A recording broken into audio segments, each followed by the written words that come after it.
Ganitong diskarte na po ng pag-iimbak ng pagkain ang ginagawa ko dito sa bahay at isa rin to sa pinagkakakitaan ko, ang pagbabacuum ng pagkain kasi yung ganitong diskarte mga manay, mas tumatagal yung buhay o shelf life ng pagkain natin basta ilalagay lang natin sa freezer at kailangan na palamig natin bago ibabacuum. Sa ganoong pamamaraan po kasi ay pwede na tayo mag-stock ng pagkain para i-reheat na lang natin or ima-microwave pag kakainin na at mas nakakatipid pa tayo. So ngayong araw nga, hello mga manay, welcome dito sa aking kusina at eto nga ay ituturo ko sa inyo ang isang recipe na pwede nyong pang stock, pwedeng pambenta at pwede nyo rin po talagang masasabi ko na kaysa kumain kayo sa labas mas makakatipid kayo dito. So dito nga meron tayong baby back rib o spare ribs mga manay. Bale itong ating lulutuin ay tumitimbang po lahat-lahat ng 3 kilot kalahati. So ganito yung napili ko, pero kung kaya nyong makabili sa palengke ng fresh, mas mainam yun para mas manamis-namis. At dahil nga, ito na lang yung meron dito sa aking kitchen, kaya ito yung ating gagamitin. Bali kung susumahin, 6 na piraso po ito sa 3 kalahati. Bali, pang-6 na serving na to, pero hindi naman kakayanin kasi malalaking tipak to mga manay. So ang gagawin natin, kailangan lang natin tanggalin yung parang plastic sa ilalim na nakadikit na yan sa buto. Kasi ginagawa natin yan para yung mga pampalasa na ilalagay natin mamaya ay mas kumapit po dahil ibababad natin yan ng matagalan. So yung ganitong diskarte mga manay, naku, nauuso na po talaga yung pagba-vacuum, pag-i-stack ng pagkain, basta po nasa tamang proseso. Naka-freezer, then i-reheat na lang, mina-microwave. Sa ganong pamamaraan kasi, malaking tulong po yun sa mga nanay o sa mga magulang na sobrang busy sa trabaho, wala nang time magluto kagad ng ilang oras. So eto, pwede ka na mag-stock, magluluto ka sa isang araw ng mga putahe, then ipi-freezer mo na lang. Basta huwag niyo pong ipi-freezer ng mainit ha, kailangan papalamigin ang pagkain bago natin ilagay sa tub or i-vacuum natin. Pero para sa akin, suggest ko, mas maganda po kapag bina-vacuum. Kasi napatunayan kayo mga manay, parang talagang as in bagong luto yung pagkain mo pag naka-vacuum. Mas tumatagal po kasi ng ilang buwan pag ganon. So pagkatapos natin matanggalan, then nalinisan ko na rin yung spare ribs natin. Eto na, magtitimpla na po ako ng ating pambabad. Ito yung mga pampalasa. So napakadali lang po neto.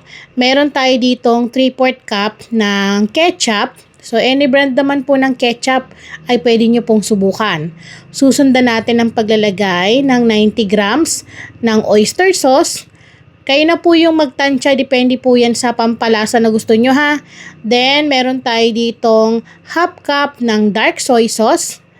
At maglalagay din tayo dito ng 2 teaspoon ng pamintang pino. Then susundan natin ang paglalagay ng half cup ng brown sugar. At susundan natin ng Worcestershire sauce. Tama ba yung bigkas ko? So, ayun na yun mga manay.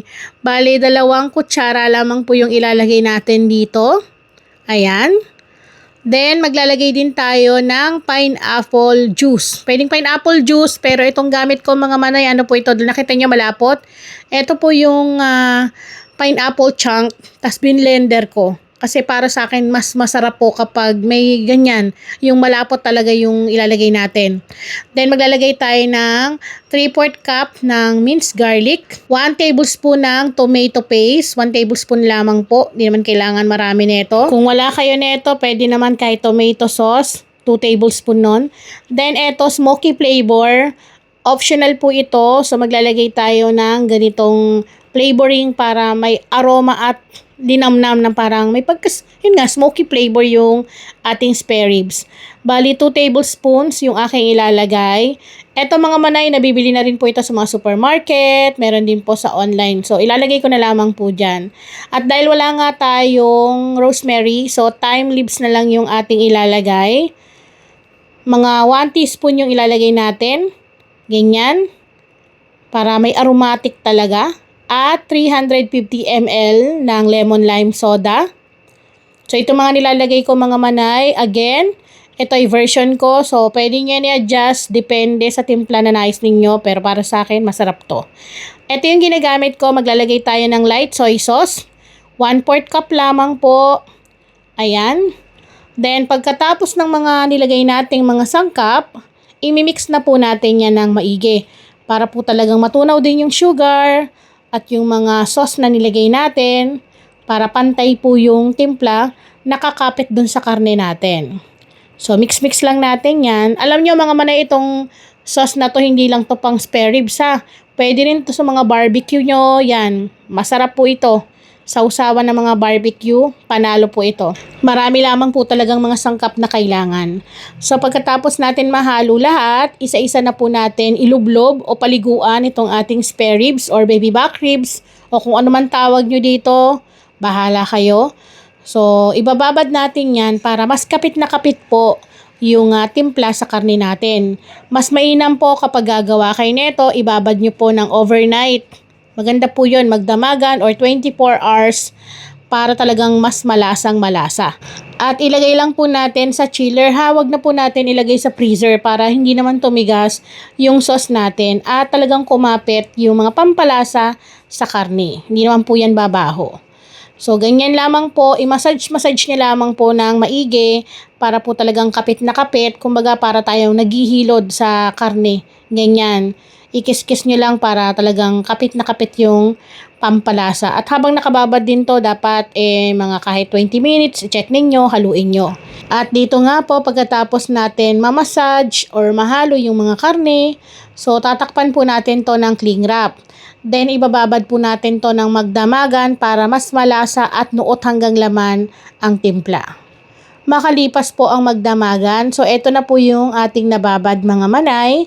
So, kapag ganito, ay pwede na po natin tong ilipat sa isang paglulutuan natin kasi ito'y ating papakuluan. So, hindi natin to ibibake mga manay. Kaya naman dun sa mga walang oven, ay bagay na bagay po sa inyo to.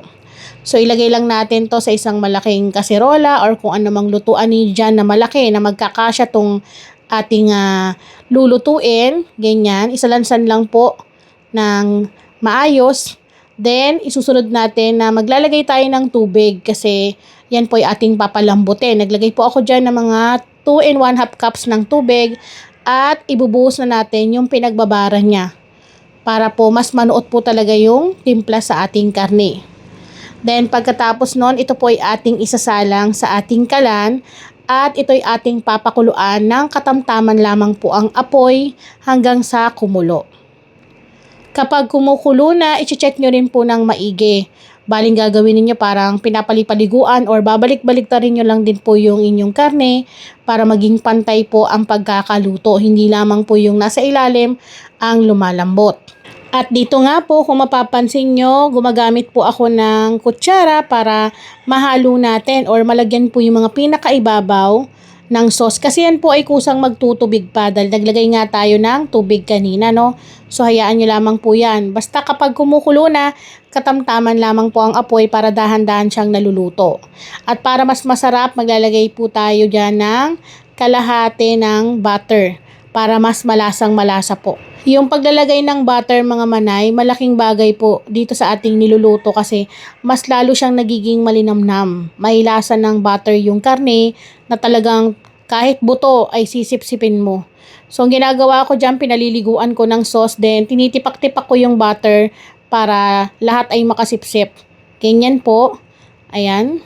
Naku, kapag ito po yung ginawa ninyo sa mga handaan, I'm sure na mare-request po ulit sa inyo to ng inyong pamilya kasi para kayong kumain sa restaurant na mas nakatipid kayo. Pagkalipas ulit ng ilang minuto, ganyan po ang gagawin natin. Babalik rin po natin yan.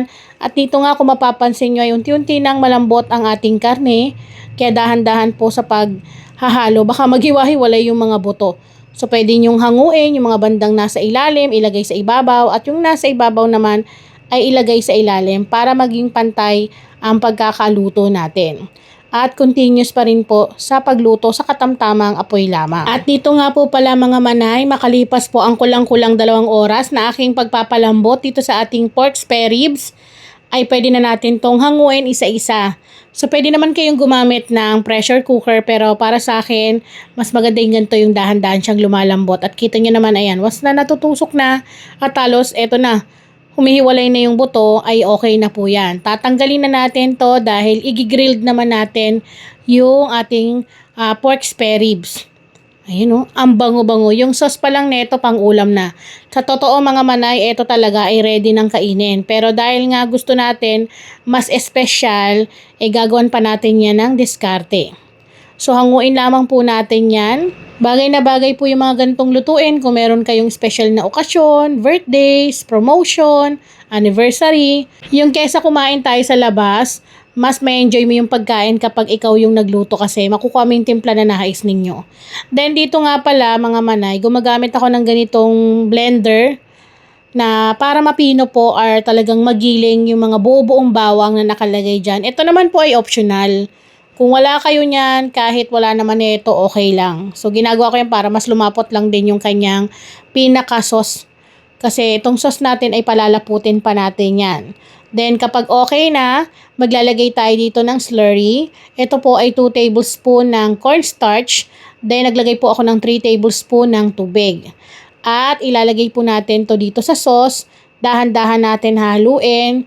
Then hihintayin lang po natin to na kumulo ng kumulo. So haluin lamang po natin yan. Kailangan yung lapot niya ay sakto lang gaya nito. Then kapag kumukulo na to mga manay, okay na yan. Pwede na natin patayin yung apoy. At pwede na po natin tong palamigin, lalo na kung i-stack natin. Pero kung ipang-serve nyo kaagad sa mga handaan, mas mainam na mainit po ito.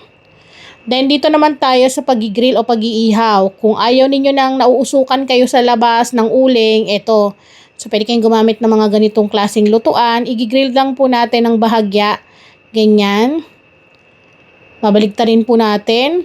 Mas mainam mga manay kapag i-grill po ninyo, palamigin nyo po ng tuluyan yung karne. Dahil kapag sobrang lambot po ng spare ribs ninyo, tapos habang mainit pa, diretso nyong iihawin, pwedeng magkadurog-durog dahil malambot pa yan. Mas mainam palamigin para kahit pa paano mag-set yung karne natin, hindi kayo mahirapan kapag iihawin po ninyo.